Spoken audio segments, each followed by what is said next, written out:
So, Jai Hind student, welcome back in our classes in which we are studying about linear equation in two variable, जिसमें कि हम application to problem based on fraction discuss करेंगे। आज word problem discuss कर रहे थे, जिसमें से नेक्स्ट टॉपिक है application to problem based on fraction. इसके पहले हम लोगों ने नंबर बेस्ड और कॉस्ट बेस्ड क्वेश्चन सॉल्व किए थे। अब आज देखते हैं कि फ्रैक्शन बेस्ड एप्लीकेशन प्रॉब्लम्स कैसे हो सकते हैं।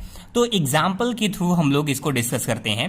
You can see the example, the sum of the numerator and denominator of a fraction is 4 more than twice the numerator. पहले यहां तक की चीजों को हम लोग एक इक्वेशन फॉर्म में कन्वर्ट करते हैं। ठीक है, हमने यहां तक पढ़ लिया, यहीं पे स्टॉप करते हैं। ठीक है, यहां चीजों को पहले समझते हैं।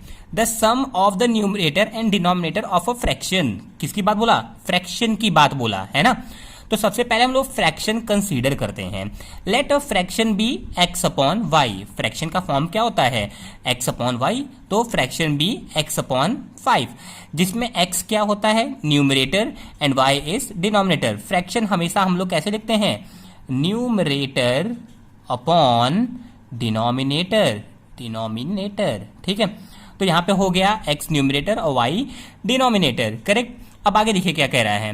The sum of numerator and denominator, numerator और डिनोमिनेटर का sum of numerator and denominator, x numerator y denominator, sum of numerator and denominator of a fraction is 4 more then.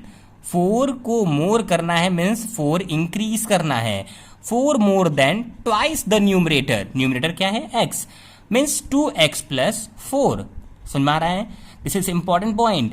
Equation form करना इंपॉर्टेंट है। Sum of numerator and denominator, तो sum of numerator and denominator, numerator x denominator y, तो x plus y is 4 more than twice the numerator. Twice the numerator, 2 times of numerator से 4 ज्यादा है, correct. अब इसे थोड़ा solve कर लेते हैं। तो x को हम लेफ्ट साइड में, राइट साइड में ले आए तो 2x माइनस एक्स, y को भी राइट साइड में ले आते हैं, प्लस है तो माइनस वाई, और प्लस 4 इक्वल टू 0। तो 2x minus x, x minus y plus 4 equal to 0 हो गया। This is our first equation.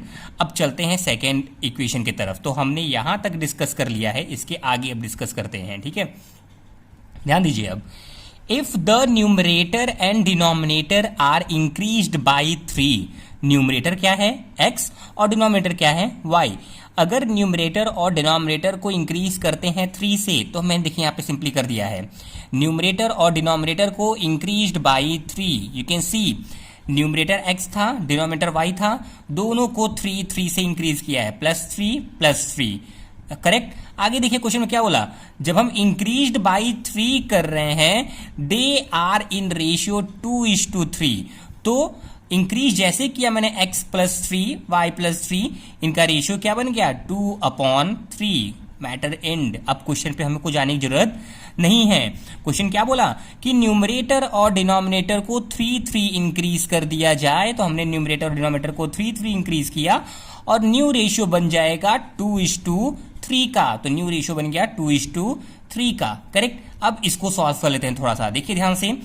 Cross multiply करते हैं, इसको हम जनरल फॉर्म में कन्वर्ट करने की कोशिश कर रहे हैं। क्रॉस मल्टीप्लाई करेंगे, 3 जा 9। नोटिस वन थिंग स्टूडेंट्स, मैंने जितने भी कॉपीज चेक किए हैं उसमें काफी बच्चे क्या करते हैं, वो डिस्ट्रीब्यूटिव प्रॉपर्टी अप्लाई नहीं करते हैं, वो डायरेक्ट 3 इंटू एक्स कर देते हैं। वो फिर इसको इसमें मल्टीप्लाई नहीं करते हैं, जबकि ये 3 दोनों में मल्टीप्लाई होगा, डिस्ट्रीब्यूटिव प्रॉपर्टी।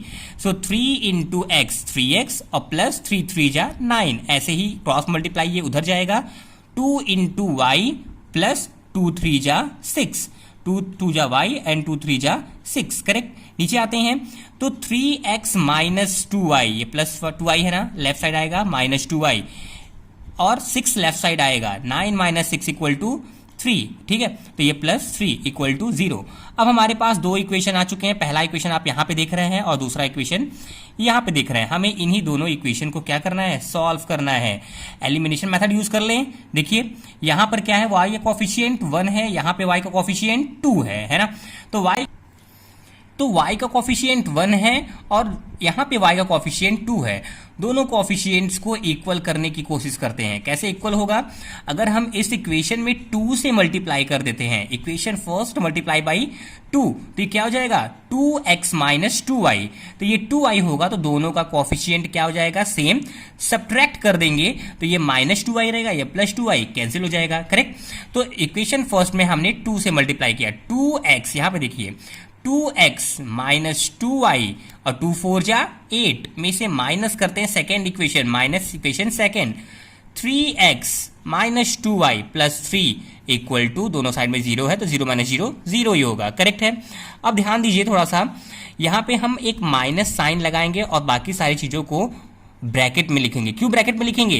क्योंकि जब सब्ट्रैक्शन होता है तो जो बाद में होता है उसके साइन चेंज होते हैं, इसलिए मैंने माइनस साइन लगा के ब्रैकेट लगा दिया है। ठीक है, साइन चेंज करते हैं, ब्रैकेट ओपन करते हैं। 2x plus 8 minus 2y, this will remain same, 2x minus 2y plus 8, minus sign change करेगा, माइनस 3x प्लस 2y और माइनस 3। करेक्ट।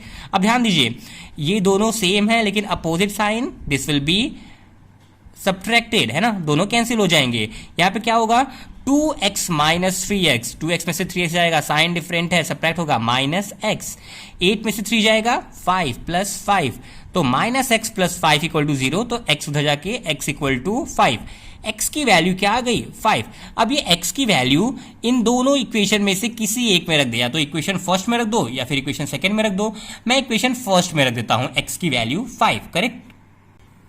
देखिए तो इक्वेशन फर्स्ट क्या था, x minus y plus 4 equal to 0। Correct. यहां पे हमको रखना है put x equal to 5, x equal to 5 रखते हैं तो क्या जाएगा 5 minus y plus 4 equal to 0, तो y इक्वल टू 5 4 9 जाएगा राइट साइड में। करेक्ट। तो y इक्वल टू आ जाएगा 9, यहां पे देखिए माइनस 5 है, राइट साइड में ले जाइए, y बन जाएगा 5 4 9, तो y की वैल्यू क्या आ गई 9। तो फ्रैक्शन हम क्या था x अपॉन y, तो x की वैल्यू 5 और y की वैल्यू 9, तो 5 upon 9 will be the fraction. Correct. जैसा कि मैंने बोला था स्टूडेंट्स की इस टाइप के क्वेश्चंस बहुत ही इंपॉर्टेंट होते हैं। You can C CBSE 1 to 10 3 साल ये क्वेश्चन पूछा गया है। दिस इज स्पेसिफिक क्वेश्चन, तो this type of question always asked in the examination, so try to solve more and more question to get command on this type of questions. Correct. Now come on next type of problem, that is application to problems on ages. अब ages के base पे questions को हम लोग discuss कर लेते हैं। ठीक है, word problem based on ages. You can see the example. Father's age is 3 times the sum of ages of his 2 children. ठीक है, ध्यान दीजिए स्टेटमेंट को पढ़ते चलते हैं, यहां तक हम रुकते हैं। ठीक है, फादर्स एज, जो फादर की एज है 3 टाइम्स है sum of ages of his 2 children. तो पहले हम लोग क्या कंसीडर कर लें, चिल्ड्रेन्स की एज को x और y मान लिया। Let the ages of 2 children are x and y। तो बोला ना father's age is 3 time the sum of its 2 children, तो sum of the ages of children x plus y तो होगा, तो present age of father equal to sum of the ages of their his 2 children, so x plus y. अब इसका क्या है 3 times है ना, तो x plus y into 3। Correct. So present age of father is 3 times sum of the ages of his 2 children, x plus y का 3 times. ठीक है, आगे देखिए क्वेश्चन क्या कह रहा है, स्टेटमेंट में आगे पढ़ते हैं।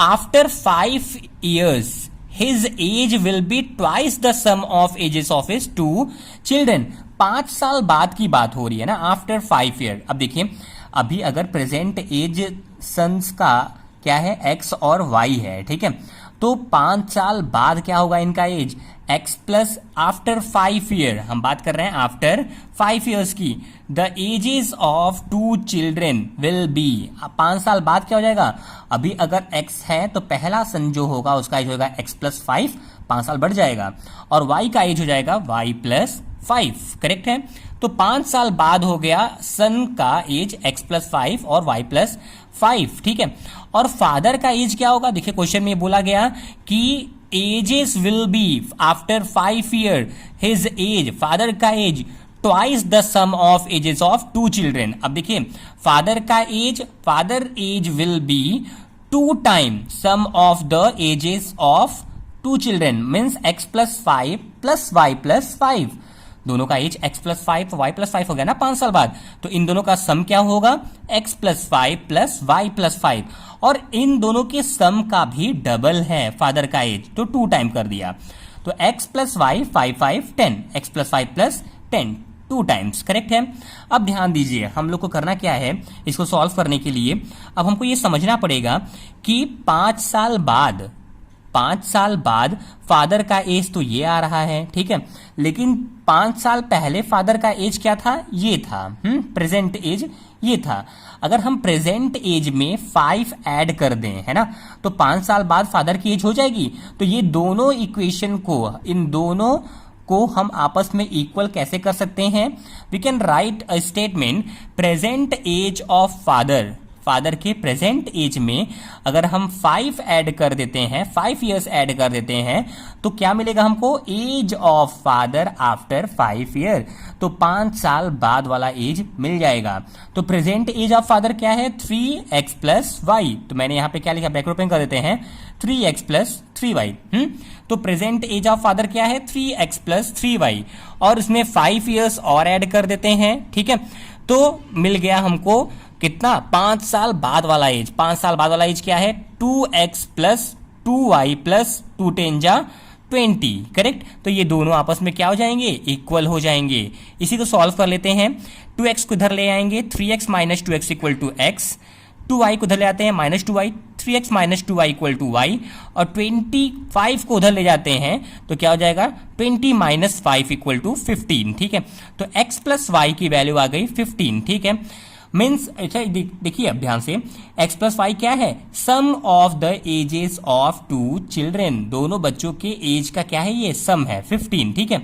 अब फादर का जो प्रेजेंट एज था वो याद होगा, फादर्स प्रेजेंट एज क्या था, 3 times sum of the childrens, है ना, चिल्ड्रन के एजेस के सम का 3 टाइम्स था फादर का एज। तो चिल्ड्रन के एजेस का सम कितना है, 15, तो 15 into 3 equal to 45 year, 45 year will be the age of the father, correct. तो इस तरीके से हम लोग क्या करते हैं, फादर का एज या फिर एज बेस्ड क्वेश्चन हम लोग फाइंड आउट करते हैं, सॉल्व करते हैं। ये बहुत ही आसान होता है, बस स्टेटमेंट के अकॉर्डिंग हम लोग इक्वेशन फॉर्म कर जाते हैं और क्वेश्चन काफी इजी बन जाता है। Thank you so much.